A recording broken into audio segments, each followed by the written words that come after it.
तो दोस्तों फिर से स्वागत है मेरे YouTube चैनल पे। मेरा नाम है सचिन और आप देख रहे हैं टीच लोन अकेडमी। दोस्तों मैं इस वीडियो में आप लोगों को बताने वाला हूं कि आप करंट अकाउंट कैसे ओपनिंग कर सकते हैं और उसमें लगने वाले डॉक्यूमेंट्स के बारे में। अगर आप मेरे चैनल पे नए हैं तो वीडियो को लाइक कीजिए, चैनल को सब्सक्राइब कीजिए और वीडियो में लास्ट तक बने रहिएगा और नॉलेज गेन कीजिए।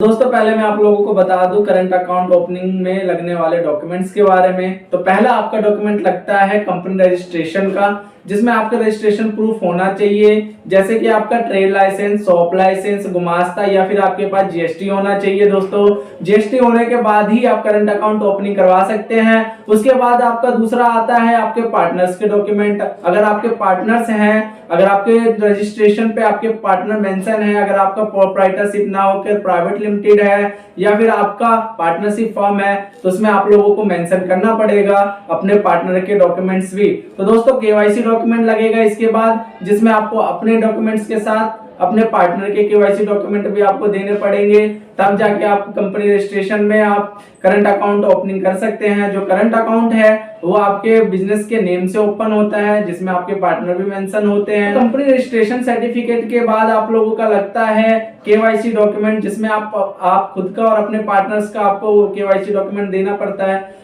फिर दूसरे में आता है आप लोगों का लिविंग का, एड्रेस का, कि आप कहाँ रह रहे हैं उसका प्रमाण पत्र देना होता है आप लोगों को।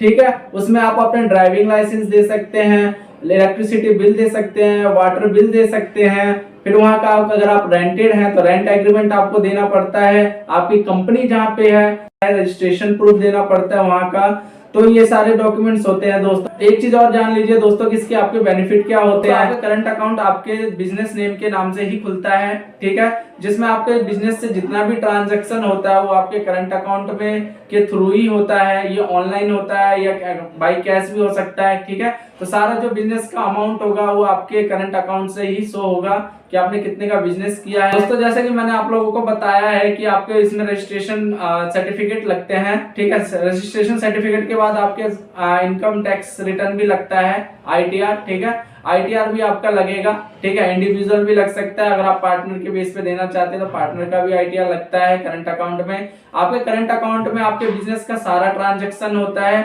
सारे ट्रांजैक्शन शो होते हैं, आपके इनकम एंड प्रॉफिट सब शो होता है आपके करंट अकाउंट में, जो आपके बिजनेस के नाम से चलता है, ठीक है। दोस्तों इसमें आपका बेनिफिट ये है कि आपको लोन लेने में भी बहुत ही इजी होता है, क्योंकि आप जहां भी अगर आप लोन के लिए अप्लाई करोगे तो आपके करंट अकाउंट के बेस पे इजीली आपको लोन प्रोवाइड हो जाएगा, क्योंकि इसमें आपका ट्रांजैक्शन शो होता है। आपका एबीबी जिसे हम एवरेज बैंक बैलेंस कहते हैं, ये आपका बहुत इजीली मेंटेन रहता है उसके अंदर। तो उसमें आपको अच्छा खासा लोन अप्रूव भी हो जाएगा और अच्छे खासे रेट ऑफ इंटरेस्ट पे भी आप लोगों को लोन मिल जाएगा। दोस्तों तो आप सिंपली करंट अकाउंट खुलवा सकते हैं। अगर आपका खुद का बिजनेस है, एग्जिस्टिंग बिजनेस है, अगर आपके पास बिजनेस रजिस्ट्रेशन प्रूफ है तो आप करंट अकाउंट के लिए अप्लाई कर सकते हैं। आपको सिंपली अपने ब्रांच में जाना है, नियर बाय ब्रांच में जाना है, वहां से आपको करंट अकाउंट के लिए बात करनी है बैंकर से। और जो जो डॉक्यूमेंट्स मैंने आपको बताए हैं, पहला आपको मैंने बताया कि बिजनेस का रजिस्ट्रेशन देना होता है आपको, फिर उसके बाद सेकंड में आपका देना होता है पार्टनर्स की डिटेल देनी होती है, फिर आपको तीसरा देना होता है उसमें आपका आईटीआर देना होता है, फिर उसके बाद चौथा आप लोगों को अपना रेजिडेंट प्रूफ देना होता है, like electricity bill, light bill, या फिर आपको वाटर बिल, या फिर आप गैस बिल भी दे सकते हैं। वोटर आईडी कार्ड है तो आप दे सकते हैं अपने पार्टनर का भी, ठीक है। और आपका अगर ऑफिस रेंटेड है या फिर ओनरशिप है तो आप उसका भी प्रूफ प्रोवाइड करवा सकते हैं। तो दोस्तों ये सारी चीजें अगर आप जमा करवा देते हैं तब आपका करंट अकाउंट ओपनिंग हो जाता है और इजीली आप अपने बिजनेस का सारा ट्रांजैक्शन उसमें आप कर सकते हैं और सेफफुली रहता है आपका, ठीक है। और ये सरकार की नजरों में होता है, ठीक है। तो इसमें आपका जो है इनकम टैक्स वगैरह सारा चीज आपको वहां शो होता है कि आप इनकम टैक्स कितना पे कर रहे हैं, कितनी आपकी ट्रांजैक्शन है, ये सब कुछ आपके करंट अकाउंट में शो होता है। तो इसमें आप ब्लैक मनी नहीं रख सकते हैं, ठीक है, ये सरकार की नजरों में रहेगा। तो इससे ये रहेगा कि आपको सरकार द्वारा मिलने वाली सारी सुविधा भी आपको मिलेगी। इसके बेस पे आप बहुत सारे लोनों के लिए अप्लाई कर सकते हैं, अपने बिजनेस में ग्रोथ कर सकते हैं, ठीक है। दोस्तों अगर वीडियो आपको नॉलेजेबल लगी हो, आपको नॉलेज मिली हो तो वीडियो को लाइक करना, शेयर करना मत भूलना। दोस्तों अगर आप हमारे वीडियो पे नए हैं तो चैनल को सब्सक्राइब कर लीजिए। Thank you for watching. Vande Mataram. Thank you दोस्तों।